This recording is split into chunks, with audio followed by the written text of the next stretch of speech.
নমস্কার বন্ধুরা, শিবানী রান্নাঘরে আপনাদের সবাইকে স্বাগত জানাচ্ছি। আজকে নিয়ে চলে আসলাম নতুন একটা রান্না। ভিডিওটা শুরু থেকে শেষ পর্যন্ত দেখতে থাকুন, আশা করি ভালো লাগবে। প্লিজ কেউ ভিডিওটা স্কিপ করে চলে যাবেন না, ভিডিওটা শুরু থেকে শেষ পর্যন্ত দেখার জন্য আমি অনুরোধ করছি। এখানে আমি কিছু শাপলা টুকরো করে কেটে নিয়েছি। আপনাদেরকে দেখিয়েছিলাম 2 আটি শাপলা এনেছিল। 1 আটি শাপলা দিয়ে আমি মসুর ডাল করে দেখালাম, আর 1 আটি শাপলা আমি বেশ ভালোভাবে বেছে কেটে এরকম টুকরো করে রেখেছি। শাপলা তো সবাই ছাড়াতে পারেন, সেটা আর আমি দেখালাম না। আমি ভালোভাবে শাপলাটা এইভাবে বেছে রেখে দিয়েছি একটা পাত্রে। আজকে আমি এই শাপলাটাকে চিংড়ি মাছ দিয়ে রান্না করব বন্ধুরা। এখানে আমি চিংড়ি মাছ নিয়ে নিয়েছি, কটা কাঁচা লঙ্কা, পেঁয়াজ কোচানো, টমেটো কোচানো সব রেডি করে নিয়েছি। এবার আমি একটা মশলা করে নেব। এখান থেকে কিছুটা টমেটো আমি মিক্সি জারে দিয়ে দিচ্ছি, আর কাঁচা লঙ্কাও দিয়ে দিচ্ছি। কাঁচা লঙ্কাটা আমি আমার প্রয়োজন মতো দিয়েছি, আপনারা আপনাদের প্রয়োজন মতো কম বেশি করে লঙ্কাটা ব্যবহার করবেন। কিছুটা পেঁয়াজও দিয়ে দিলাম। এবার আমি ভালোভাবে মিহি করে পেস্ট করে নেব। আজকে আমি এর মধ্যে গুঁড়ো মশলা দেব, তার জন্য আমি আর কোনো মশলা করিনি। চলুন, তারপরে একটা কড়াই বসিয়ে দিয়েছি, তার মধ্যে আমি তেল দিয়ে দিলাম। তেলটাও গরম হয়ে গেছে।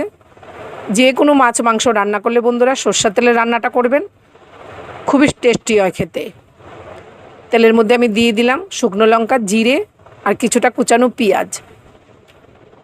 বেশ ভালো করে একটু নেড়ে চেড়ে নেব পেঁয়াজটাকে। পেঁয়াজটা যখন একটু হালকা নরম হয়ে আসবে, আমি দিয়ে দেব কেটে রাখা টমেটো। টমেটোটা দিয়ে পরিমাণ মতো একটু লবণ দিয়ে দিলাম, দিয়ে আমি বেশ ভালো করে মিশিয়ে নেব, যাতে পেঁয়াজ আর টমেটোটা একদমই নরম হয়ে যায়।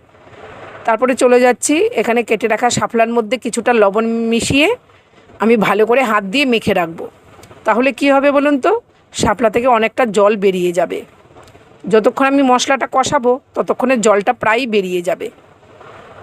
এবার দেখুন পেঁয়াজ আর টমেটোটা কি সুন্দর নরম হয়ে গেছে।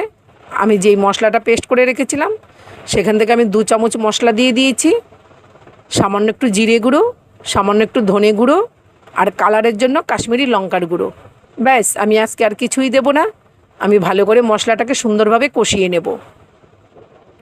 খুব সুন্দরভাবে মশলাটা কষানো হয়ে গেছে, দেখতেই পাচ্ছেন মশলা থেকে তেলটা আলাদা হয়ে গেছে।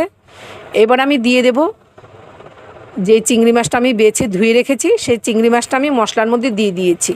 আজকে চিংড়ি মাছটা আমি ভেজে করলাম না, মশলার সাথে কষিয়ে এখানেই মাছটা ভালোভাবে ভাজা হয়ে যাবে। চিংড়ি মাছটা খুব সুন্দরভাবে কষানো হয়ে গেছে, দেখতে পাচ্ছেন তেলটা কি সুন্দর আলাদা হয়ে গেছে। এবার আমি শাপলাটাকে এইভাবে হাত দিয়ে চেপে জলটা বের করে দেব। দিয়ে আমি শাপলাটা এবার কড়াইতে দিয়ে দিচ্ছি। আপনারা নিশ্চয়ই দেখতে পাচ্ছেন, আমি নিশ্চয়ই দেখাতে পাচ্ছি। জলটা বের করে দিলাম, দিয়ে শাপলাটা দিয়ে দিলাম, পরিমাণ মতো একটু হলুদ দিয়ে দিলাম। ব্যাস, এবার আমি সম্পূর্ণ উপকরণটা মিশিয়ে নেব। আমি এর মধ্যে আর কোনো লবণ ব্যবহার করলাম না, যেহেতু শাপলায় আর মাছে লবণ দেওয়া ছিল, আমি আর লবণটা দিলাম না বন্ধুরা। এবার ভালো করে আমি নেড়ে চেড়ে সুন্দর করে ভেজে নেব। শাপলাটা লবণ মাখাতেই নরম হয়ে গেছে, তবু আপনাদেরকে আমি একটু দেখিয়ে দিচ্ছি। দেখুন শাপলাটা খুব সুন্দর নরম হয়ে গেছে। এটা বেশি টাইম লাগে না, জাস্ট একটু গ্যাসের ফ্লেমটাকে হাইতে রেখে সুন্দরভাবে নেড়ে চেড়ে ভেজে নিতে হবে। ব্যাস, আপনারা যদি কেউ এরকমভাবে রান্নাটা করতে চান তাহলে এর মধ্যে একটু ধনেপাতা ছিটিয়ে দিলেই ব্যাস কমপ্লিট হয়ে যাবে। কিন্তু আমি একটু গ্রেভি রাখবো, তাই পাশে গরম জল বসিয়ে দিয়েছি। তার মধ্যে আমি দিয়ে দিচ্ছি সামান্য একটু জল।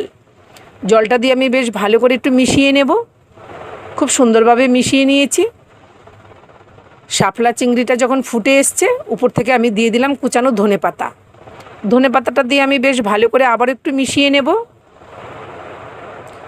নেড়ে চেড়ে খুব সুন্দরভাবে আমি মিশিয়ে নিয়েছি। দেখতে পাচ্ছেন বন্ধুরা, কাশ্মীরি লঙ্কার গুঁড়ো দিয়েছি, কালারটা খুব সুন্দর এসছে। এবার আমি একটা প্লেটে সার্ভ করে নিচ্ছি। বন্ধুরা, আমার এই শাপলা চিংড়িটা আপনাদের কেমন লাগলো প্লিজ কমেন্ট করে জানাবেন। যদি ভালো লেগে থাকে নিজেদের আত্মীয় স্বজন বন্ধুবান্ধবের মধ্যে একটু শেয়ার করে দেবেন, সবাইকে দেখার সুযোগ করে দেবেন। আমি এরকম নতুন নতুন রেসিপি নিয়ে আপনাদের কাছে আবারও চলে আসব। যদি কেউ আমার এই শাপলা চিংড়িটা ফেসবুক থেকে দেখে থাকেন তাহলে আমার পেজটাকে ফলো করে দেবেন, আর যদি ইউটিউব থেকে দেখে থাকেন তাহলে আমার চ্যানেলটাকে সাবস্ক্রাইব করে দেবেন। দেখা হচ্ছে অন্য কোনো রেসিপি নিয়ে অন্য কোনো ভিডিওতে। আপনারা ভালো থাকবেন, সুস্থ থাকবেন। আজ আসছি, টাটা।